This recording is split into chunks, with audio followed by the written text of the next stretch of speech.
Michael had the great, great, great privilege to have studied with my late husband, Cornelius Reid, and I am honored and flattered that he then studies with me. So we're just going to do our thing and see where it goes, right? Um, ah,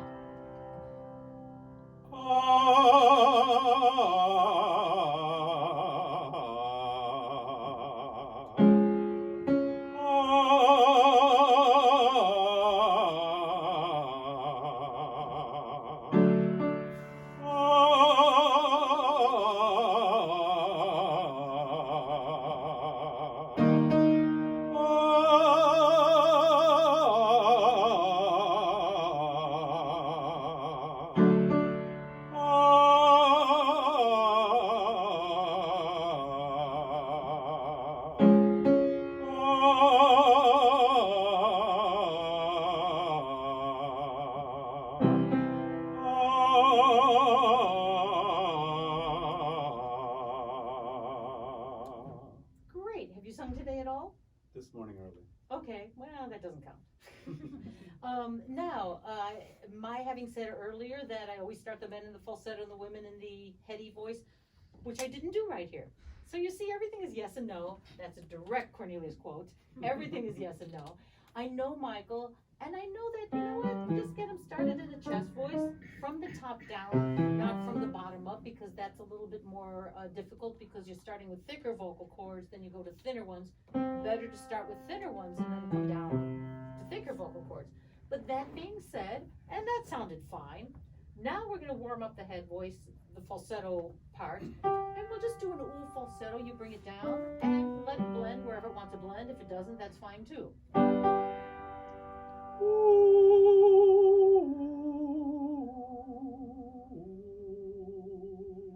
And of course, we all heard that the bottom one went into more chest voice.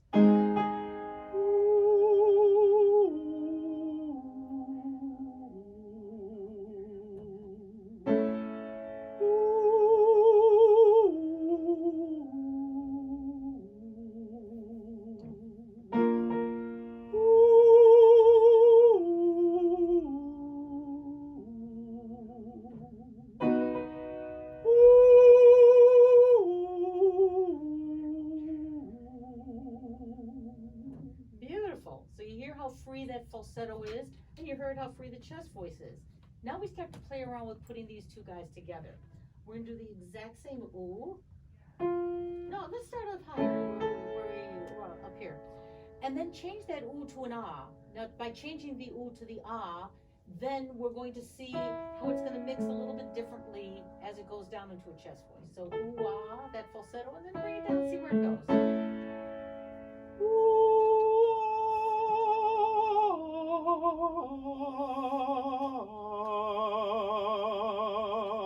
Yeah, and then it changed into more chest voice here instead of just on the bottom as it did with the ooh. Again, the ah makes the vocal cords thicker. We'll add a little bit more chest voice. It's just something that automatically happens. If you know what the pitch does, if you know what the intensity does, if you know what the vowel does, and if you know what that does to the vocal cords, that's your those are the tools that you can use to manipulate what the muscles are doing.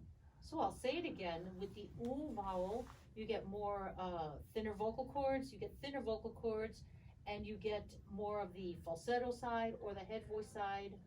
The ah vowels, the broader vowels, ah, a, you're going to get thicker vocal cords, you're going to get more chest voice.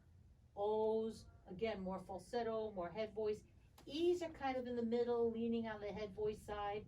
Then with the pitches, obviously the higher pitches have thinner vocal cords and the lower pitches have thicker vocal cords. Intensity, now that's an interesting thing. I'm going to show this on a practical level.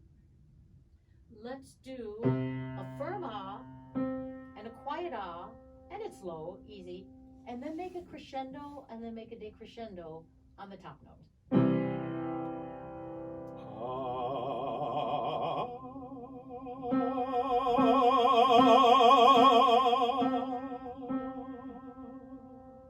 Beautiful. Now the reason I had him do that is to show you what intensity does. Now intensity, When the note is louder, the vocal cords are thicker. There's actually more vibration on the body of the vocal cord than on the edge of the vocal cord. When it's softer, there's more vibration on the edge of the vocal cord. And you don't even have to really know that. But I, as a teacher, have to know that because right there, I just manipulated his vocal cords and it showed you the flexibility that his vocal cords have to be able to do that as smoothly as he did it.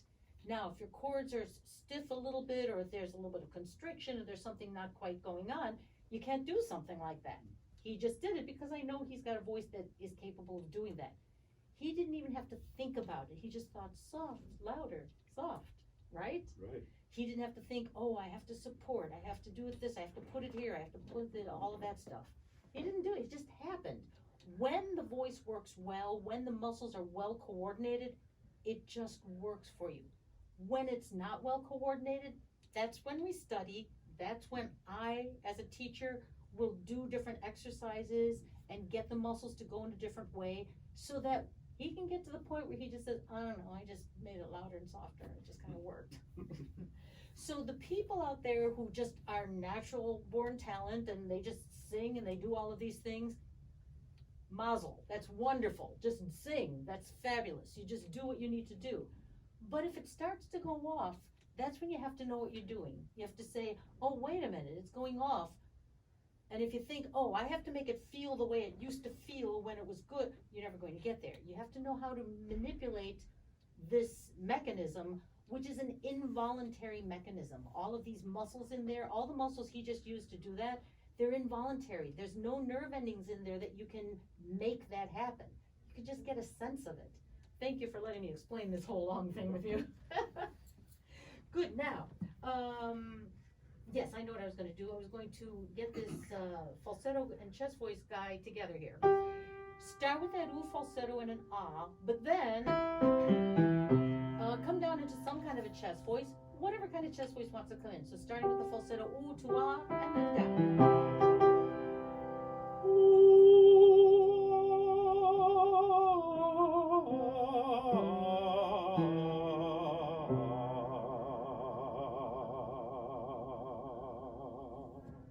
Beautiful. I would change one tiny little thing. That very bottom note, think of it dead straight.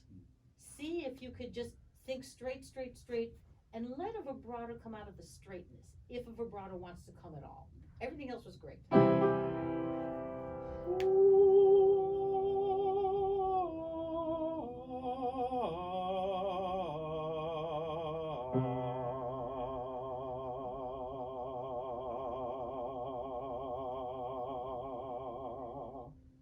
Not bad.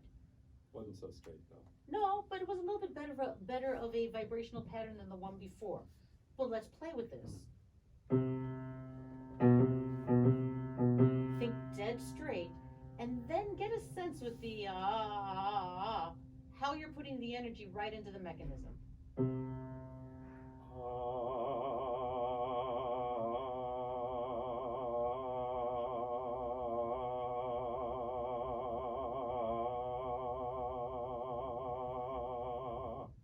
Little bit better, but not quite. So what I'm trying to get you a sense of right here, right now, is what the Italians used to call the appoggio, the leaning, right?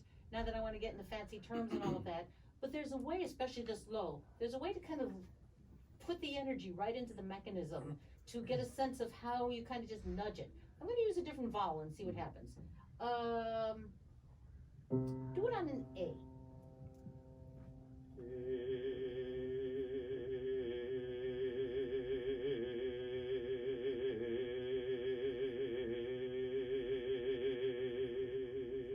You hear that little buzzy sound? Now that tells me that that's a freer chest voice. I'm guessing that feels better in the throat. Yeah. See, I always ask my students, and sometimes we always don't know. That's why I always say, you could say I don't know. That's absolutely a valid answer. But I'll always ask my students, does that feel better in the throat? Does it feel a little freer? And I usually hear it, sometimes I don't. But in this case, I heard it and then you felt that, right? Yeah, that's excellent. So, you know the next step. You do. I'll tell you what the next step is. He knows the next step. You're going to do a, And see if we can get that little buzzy on the ah like the A.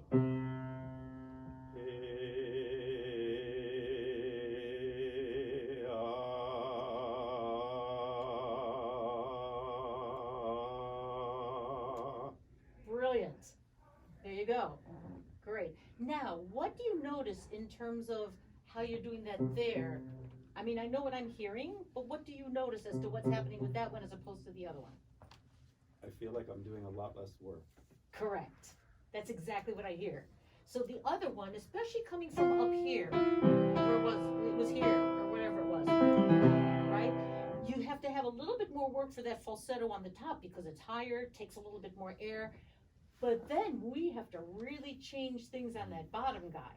So I'll tell you what we're gonna do. You're gonna start with right on the falsetto ah, and make sure you really back off in terms of the energy of the work for that bottom guy. Ah. I'm sorry.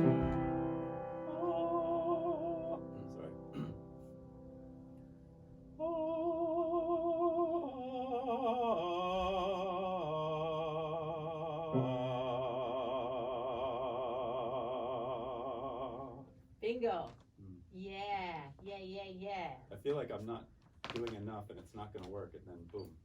Exactly. That's a real good point. That's how most people sing. They just work way too hard. They feel like, oh, I need to, it's not satisfying. I need to work harder. I need to, and the minute we back off and not do as much, you actually get a better sound. But it's real hard because we just want to go boom, we just love that. I mean, I do the same thing. It's like, woo, I want to just, and it's like, now, can you start with that little guy, right? But then make that crescendo, full voice going up. Even though I'm saying full voice going up, still that little bit of holding back on top, but firm.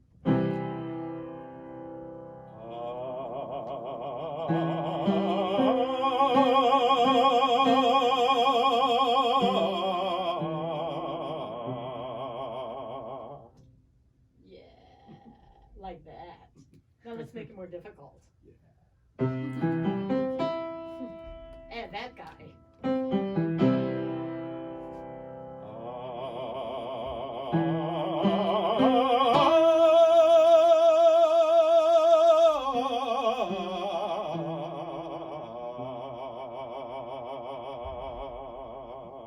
And you got it at the end. I know. Yeah. So I'll tell you what happens with this is that one has to gear the energy.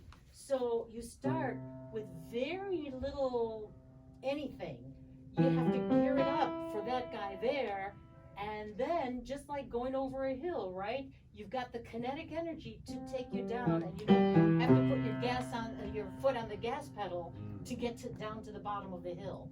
So again, the whole myth about support, most people would say the bottom note as well. Oh, it needs more support. It's unsteady. It needs more support. No, actually, it needs less. It needs a lot less.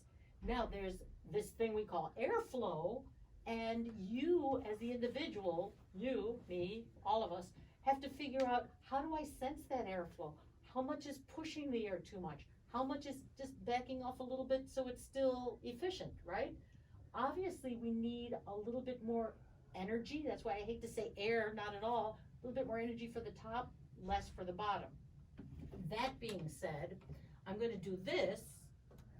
No.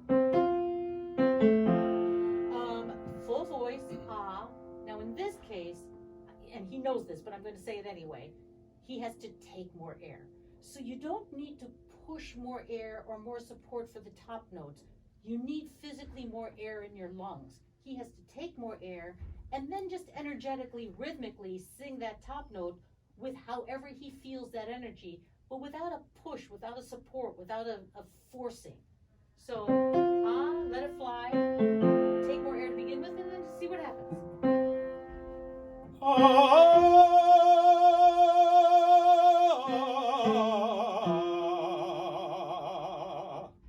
Yeah, and that's the F. So you see how you have to back off on the bottom?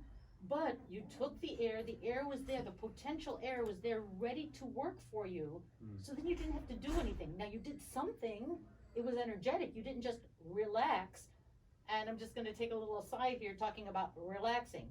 If something is tense, if your throat is tense, if the back of your tongue is tense, if your body's tense, relaxing ain't gonna do it. It's totally not going to do it. It's like telling somebody to relax into a triple pirouette.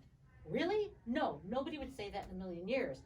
But you don't want stiff, tense muscles going into a triple pirouette. I'm not a dancer, but I mean, you get the analogy, right?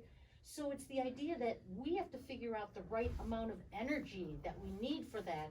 It's not relaxed, but it's not tense either. It's that middle ground, right? It's that right in the middle. Which way do we need to go with that? Let's try, I'll tell you what, let's do this, because I actually want to go lower and see what that guy wants to do. It's not that high, but nice and full. Now he's the guy you gotta be careful about, right?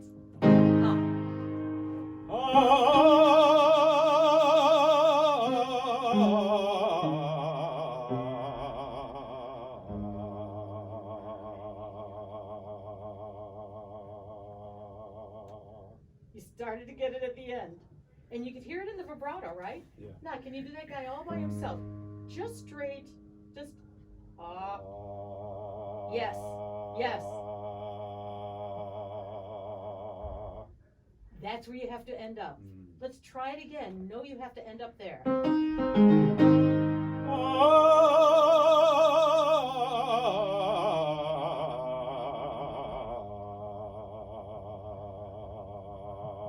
it is.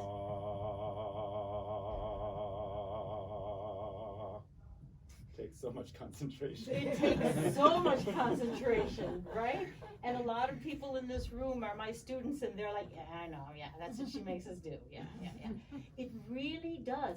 If the muscles are not 100%, and nobody sings 100% coordinated well, you know, even the best singers, maybe 90%, 80%, whatever. You could be an amazing performer, and it's only 40% efficient, and you could still be wonderful and sing and all of that. But we do have to figure out and sense exactly what we're doing. We can't just say, okay, I'm just gonna sing, la, la, la, la, la. And that's what most people do. They'll sing it 10, 20, 30 times, and it doesn't get better, and they keep doing that. Quick story. So, a former piano tuner of mine was living in an apartment building, and he had a neighbor across the way, a tenor, operatic tenor, who moved in. And this guy was a pianist, of course, and he tuned pianos, but he wasn't a singer. He told me that this guy moved in, and he kept singing this one aria over and over again. The high note at the end of the aria, he kept singing it again and again and again. He said, I wanted to knock on the guy's door and say, buddy, I don't know anything about singing, but you're not going to get it that way. You're not. You know, just singing it over and over again, crossing your fingers and hope it gets better is not the way to do it. So hopefully what I'm doing here is giving you the tools, a different way of thinking of it, and the tools to say, well, if I play around with this sound or that sound, or if I don't get tight, or if I try this or this energy or that energy, you know, playing around in a very functional, like what is functioning right at the moment, a functional, very kind of, what's the word I'm looking for? Logical way, as opposed to, well, I'm supposed to do blah, blah. Wonderful, thank you so much. Thank you, that was such a blast. Thanks for watching Donna Reid Talks Voice. If you have any questions for me about this episode, please visit my website and click Contact.